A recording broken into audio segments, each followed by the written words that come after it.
ఏది అయినా ట్రై చెయ్యి ఆచి చికెన్ మసాలా. ఆచి చికెన్ మసాలా. కాళేశ్వరంపై వివాదం కొనసాగుతూనే ఉంది. కన్నెపల్లి పంప్ హౌస్ నుంచి నీటిని ఎత్తి అటు రైతాంగానికి ఇవ్వాలని పార్టీలు ఏదైతే ప్రధాన ప్రతిపక్షమైనటువంటి బీఆర్ఎస్ పార్టీ డిమాండ్ చేస్తూ ఉంది. దాంతోపాటుగా ప్రభుత్వం సస్యమేర అంటూ కూడా ప్రభుత్వం నుంచి స్పష్టమైనటువంటి సమాధానం కూడా వస్తూ ఉంది. ఈ మధ్యలో నిన్న ముఖ్యమంత్రి రేవంత్ రెడ్డి అటు ఇంజనీర్స్ గురించి కూడా మాట్లాడినటువంటి పరిస్థితి కూడా మనకు కనిపిస్తుంది. ఇంతకేంది ఈ ప్రాజెక్ట్కి సంబంధించిన అంశాలు ఏంటి, ఇవి ఏదైతే ఈ వివాదాలు ఏంటి అన్నిటికీ సంబంధించి కూడా మనం తెలుసుకునే ప్రయత్నం చేద్దాం. మనతో పాటు retired engineers association president Shyam Prasad Reddy గారు ఉన్నారు. వారితో మాట్లాడించే ప్రయత్నం చేద్దాం. సార్ చెప్పండి, మనం వివాదాలు చూస్తూనే ఉన్నాం. వివాదాలు వదిలేస్తే అసలు కాళేశ్వరం ప్రాజెక్టు ప్రజలకు రైతాంగానికి ఏ విధంగా ఉపయోగపడుతుంది అంటారు? ఆ రోజు మీరు ఇచ్చినటువంటి సూచనలు సలహాలు ఏమంటారు? అసలు అంటే ఇప్పుడు మనకు తెలంగాణ కాదు దేశం మొత్తం కూడా ఎల్నినో యొక్క ప్రభావంతో వర్షాభావం ఏర్పడింది. మనకు జూన్ నెల కంప్లీట్లో ఒక వర్షం కూడా రాలేదు, పెద్ద వర్షం. జూలై కూడా ఈరోజు 12వ తారీఖు, సగం జూలై కూడా కావస్తుంది. వాతావరణం చూస్తే ఎండలే కొడుతున్నాయి. ఇటువంటి పరిస్థితులలో ఉన్న ఆ నీటి అవి కూడా ఆవిరైపోయే అవకాశాలు ఎక్కువ ఉన్నాయి. మొత్తం తెలంగాణలో ప్రాణమున్న నది ఏది ఉన్నట్టయితే ప్రాణహితనే. ఇప్పటికి కూడా అందులో 1,00,000 పైనే క్యూసెక్ల ప్రవాహం ఉన్నది. ఆ ప్రవాహం ఉన్నప్పుడే మనము ఈ నీటిని మనకు వ్యవసాయ రంగానితో పాటుగా మెయిన్గా ముఖ్యంగా తాగునీటికి కూడా మనకి ఇప్పుడు కొరత ఏర్పడే అవకాశాలు ఉన్నాయి. మనకు ఫ్యూచరు ఏ విధంగా ఉందనే దాంట్లో తీస్తే అమెరికన్ సొసైటీ వాళ్ళు చేసినటువంటి సర్వే ప్రకారంగా అసలు భారతదేశం ఎదుర్కోబోతుంది. అందులో తెలంగాణ చాలా గంభీరమైనటువంటి ఈ కరువు వాతావరణాన్ని ఎదుర్కోబోతున్నట్టుగా మాకు సమాచారం వచ్చింది. ఆ సమయంలో ఇప్పుడు ఉన్నటువంటి మనకు దిక్కు ఒక ప్రాణహిత నది నుంచి నీళ్లు తీసుకురావడమే. ఇంట్లో ఇప్పుడు ఇది తప్ప అది తప్ప అని కాదు, గ్రౌండ్ రియాలిటీ ప్రకారంగా ఈరోజు మనకు మేడిగడ్డ యొక్క బ్యారేజ్ యొక్క దాన్ని టచ్ చేయకుండా అక్కడ పోయేటువంటి నది ప్రవాహమే మనకు ఏ లెవెల్లో నీరుంటే కన్నెపల్లి పంపులు నడుస్తాయో ఆ లెవెల్ కంటే ఎక్కువ ఉన్నది ఇప్పుడు ఆ ప్రవాహమే. కాబట్టి 93.5 మీటర్ల మీన్ సీ లెవెల్ కంటే ఉన్నప్పుడు ఆ పంపులు నడుస్తాయి. ఇప్పుడు ఆ నది ప్రవాహమే మనకు మొన్న మేము ఇది ఇచ్చిన రోజు 97.5 ఉండేది, నిన్న 97కి వచ్చింది. ఈరోజు 97 మరి 96.5 ఎంతకు వస్తున్నది. అంటే అది కూడా తగ్గుతూ వస్తున్నది, మనకు అవుపడుతున్నది. రేపటి నాటికి మనం ఏది కూడా నీళ్లు తీసుకోలేని పరిస్థితి, ఒక టీఎంసీ నీళ్ళు కూడా తీసుకోలేని పరిస్థితికి వస్తున్నప్పుడు మనము ఇందులో నుంచి అక్కడ 17 పంపులు ఉన్నాయి కన్నెపల్లిలో. 17 పంపులు రన్ చేయగలిగిన పరిస్థితులు ఉన్నట్టయితే 3 టీఎంసీలు తీసుకోవచ్చు. సరే ఆ 17లలో మరి నెక్స్ట్ టైం అప్పుడు కూలినప్పుడు ప్రొటెక్షన్ వాళ్ళు కూలినప్పుడు మరి వాటిని తిరిగి బాగా చేశామన్నారు. మరి ఒకవేళ అవి బాగా అయితే 3 టీఎంసీ తీసుకోవచ్చు, లేనట్టయితే కనీసం 2 టీఎంసీ అయితే మనం లిఫ్ట్ చేసుకోవచ్చు. మనము ప్రాబ్లం ఎలా మనకు అన్నారం సుందిల్ల యొక్క బ్యారేజీలో నీటిని నిలపడమే. ఇప్పుడు నేషనల్ డ్యామ్ సేఫ్టీ అథారిటీ వాళ్ళు ఇచ్చినటువంటిది సేఫ్టీ మెజర్స్ ఏంటంటే అంటిల్ అన్లెస్ మీరు రిపేర్ చేసి దాన్ని కంప్లీట్గా రిహాబిలిటేట్ చేసేంత వరకు అక్కడ మీరు వాటర్ని స్టోర్ చేయొద్దు అని చెప్పేసి వాళ్ళు ఒక సేఫ్టీ మెజర్ చెప్పడం జరిగింది. చెప్పినప్పుడు ప్రభుత్వం ఎమ్మడే దాన్ని తీసుకొని ఆ మెజర్స్ అన్ని చేసి ఉన్నట్టయితే ఇప్పటికే అయ్యేది. ప్రభుత్వం దాని మీద మరి ఆర్థిక ఇబ్బందులా ఏ ఇబ్బందులు తెలియదు కానీ ఇప్పటి వరకు ఎలాంటి చర్యలు తీసుకోలేదు. ఇప్పుడు ఏమైనా ఇప్పుడు అక్కడ ఎందుకు ఇది ఫెయిల్ అయిందనే దాని గురించి CWPRS వాళ్ళ ఆధ్వర్యంలో ఇప్పుడు సబ్స్ట్రాటా ఎక్స్ప్లోరేషన్ నడుస్తున్నది. సార్ ప్రధానంగా అయితే ఒక నిమిషం, అయితే ఈ టైంలో మేమేమంటున్నామంటే అక్కడ మనము ఏ లెవెల్ వరకు పెట్టినట్టయితే మనం అక్కడి నుంచి కూడా తిరిగి అన్నారం నుంచి కానీ సుందెల నుంచి కానీ మనము లిఫ్ట్ ఎల్లంపల్లి చేయగలుగుతాము. ఇందులో ఒక 3-3.5 టీఎంసీలు వాటర్ అంటే అందులో దానికి ఉన్నటువంటి ఓన్లీ 40% వరకే మనం నింపితే సరిపోతుంది. అందులో కూడా అదే విధంగా 16 టీఎంసీలు ఒక 5 టీఎంసీలు కాబట్టి 2 రిజర్వాయర్లు కూడా 8.8 టీఎంసీ కనుక మనము లిఫ్ట్ చేసినట్టయితే స్టార్టింగ్లో దాని తర్వాత మనం ఆ నుంచి ఇమీడియట్గా ఎల్లంపల్లికి పంపించే అవకాశం ఉంటుంది.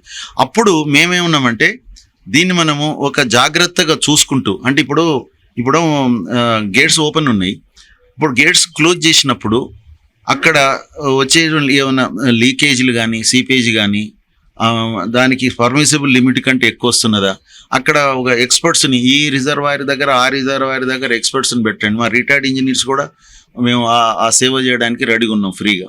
కాబట్టి ఆ విధంగా పెట్టి ఎన్ఎండిసి ఇప్పుడు మన నేషనల్ డ్యామ్ సేఫ్టీ అథారిటీ కూడా ప్రభుత్వం ఏంటంటే ఇప్పుడు మారిన సిచ్యువేషన్ ప్రకారంగా ఇక్కడ ఉన్నటువంటి కరువు నీటి కరువు వచ్చేటువంటి అవకాశం ఉన్నందున ఇప్పటివరకు మనకు వర్షాలు లేనందున ఇప్పుడు ఈ కనీసంగా ఈ విధంగా పెట్టుకొని మేము కొంత వాటర్ని మేము ఇరిగేషన్ కాకుండా డ్రింకింగ్ వాటర్ కన్నా మేము పై లెవెల్లో ఉన్నటువంటి రిజర్వాయర్లో నింపాలనుకుంటున్నామని ప్రభుత్వం నుంచి కూడా అది ఉండాలి. దానికి అందరు కూడా సహకరించాలి ప్రభుత్వానికి. ఒక ప్రభుత్వమే కాదు, మిగతా అన్ని పార్టీల వాళ్ళు కూడా సహకరించి అక్కడ నేషనల్ డ్యామ్ సేఫ్టీ అథారిటీ వాళ్ళ దృష్టికి తీసుకొచ్చినట్టయితే ఈ సివియారిటీని డెఫినెట్గా వాళ్ళు దీనికి ఒక సొల్యూషన్ ఇస్తారని నేను భావిస్తున్నాను. కానీ ఎన్డిఎస్ఏ రిపోర్ట్ ఆధారంగానే తాము ముందుకెళ్తాము, వారు ఒక స్పష్టమైనటువంటి వర్క్ అయిన తర్వాతనే వెళ్తాము, అప్పటి వరకు తాము నీళ్లను ఎత్తిపోయాము, భద్రాచలం కొట్టుకుపోయే అవకాశం ఉంటుందంటూ కూడా సీఎం రేవంత్ రెడ్డి వ్యాఖ్యానిస్తున్నారు. దీనికి సంబంధించి మీరేమో అయితే ఇప్పుడే నేను చెప్పాను కదా, వాళ్ళు ఆ విధంగా ఇచ్చారు. వాళ్ళు సేఫ్టీ మెజర్ ఒకటి ఇవ్వడం జరిగింది. వాళ్ళ ఆ సంస్థ పేరే డ్యామ్ సేఫ్టీ అథారిటీ.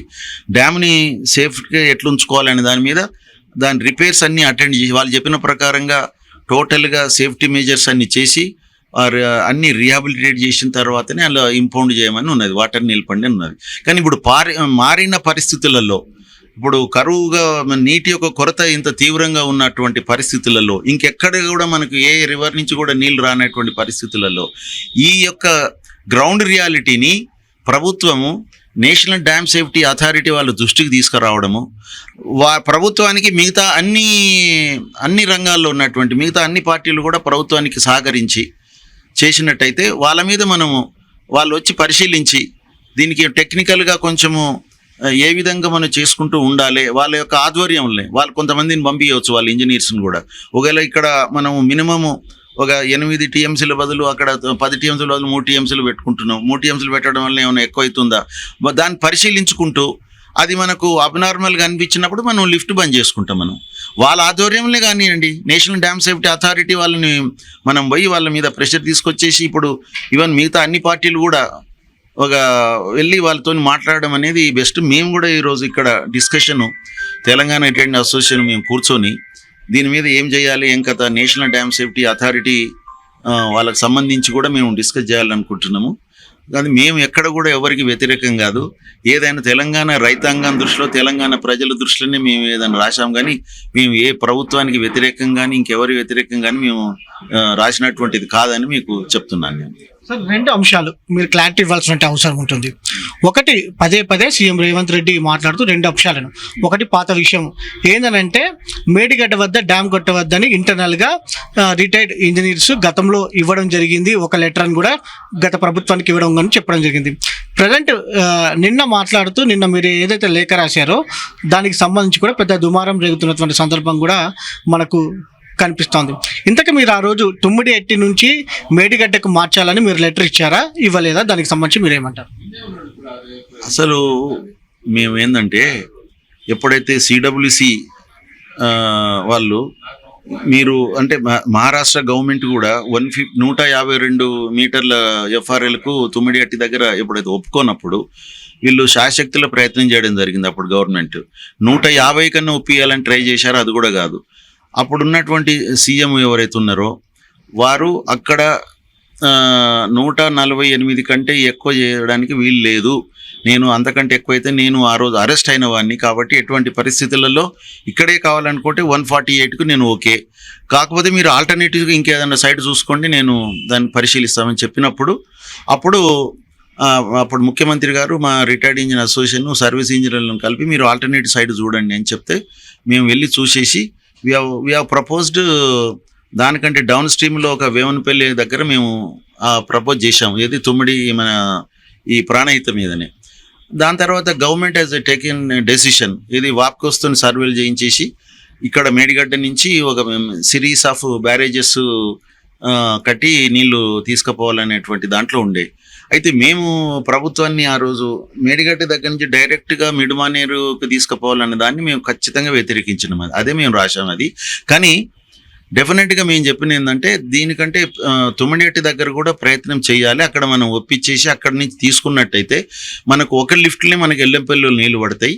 అక్కడ మనకి ఎన్ని నీళ్ళని రాని సరిపోని నీళ్ళు రావని తెలుసు, సిడబ్ల్యూసీ చెప్పింది.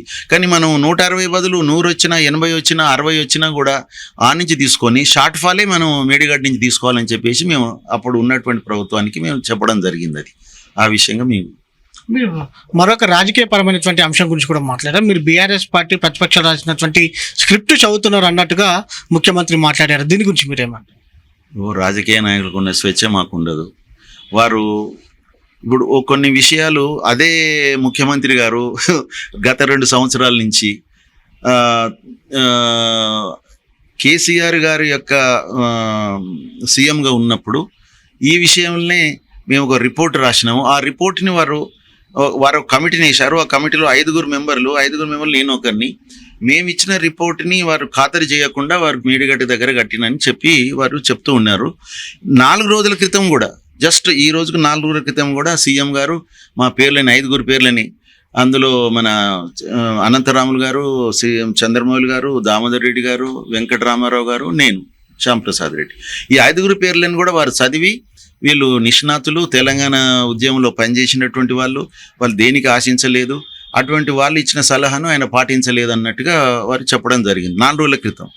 4 రోజుల తర్వాత ఈరోజు మేము వీరికి సలహా ఇస్తే వారికి ఇలాంటి సలహాలు మేము ఎన్నో ఇచ్చినాము. కానీ ఎన్నడూ కూడా వారు మా మీద అయితే ఎన్నడూ కేసీఆర్ గారు అయితే అంటే కేసీఆర్ మటుకు వారు సీఎంగా ఉన్నప్పుడు వారి వ్యతిరేకంగా మేము పేపర్లో కూడా వచ్చింది. ఆంధ్రజ్యోతిలో ఒక విషయంలో థర్డ్ పార్టీ ఒక విషయం మీ దృష్టిలో తీసుకొస్తున్నా. 3rd TMC ఇప్పుడు 2 TMCలకు మొదలు డిజైన్ చేశారు మనం, ఇది మేడిగడ్డ దగ్గర నుంచి కన్నపల్లి నుంచి. ఆ 2 TMCల విషయంగానే ఆ రోజు 12 పంపులు ఏదో పెట్టడం జరిగింది.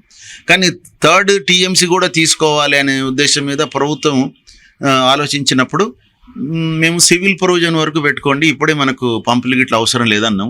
కానీ తర్వాత ప్రభుత్వం as taken decision to go for civil provision, అది పంప్స్ తీసుకున్నారు. దాని తర్వాత 40 కిలోమీటర్లు ప్రెషర్ మీద పెట్టాలని ప్రపోజల్ ఉన్నట్టుగా మాకు తెలిసింది. అరే ప్రెషర్ కనీసము పైపుల ద్వారా కాకుండా ఒక 12 పైపులు 3 మీటర్ డయావి 12 పైపులుని తీసుకెళ్లడం కంటే ఒక టన్నెల్ ద్వారా తీసుకుపోయినట్టయితే మనకు 8,000 కోట్లు మనకు ఆదా అవుతుందని చెప్పేసి ఆ రోజు మేము ప్రభుత్వం దృష్టికి తీసుకుపోయినాం, లెటర్ పెట్టినాం. మేము ప్రెస్కి ఇవ్వలేదు అది.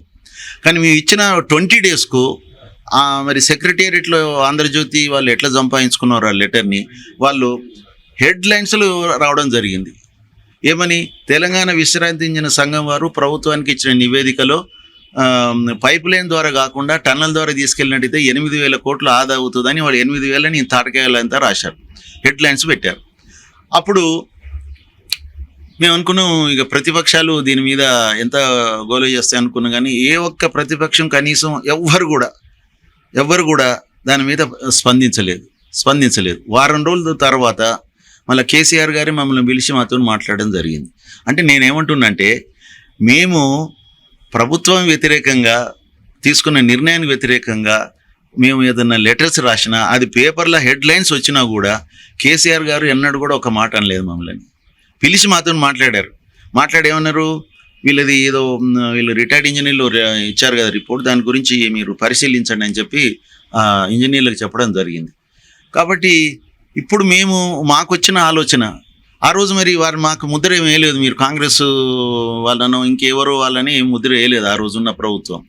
కానీ నిన్న సీఎం గారు మాకు ఆ విధంగా అంటగడం చాలా మాకు బాధాకరం. అది కొంచెము సరే ఇక వారికే వదిలేస్తున్నాం, దానికి మేము చెప్పేది ఏం లేదు. కాకపోతే మేము ఇప్పటి కూడా చెప్తున్నాం, మాకు ఏ పార్టీతో సంబంధం లేదు.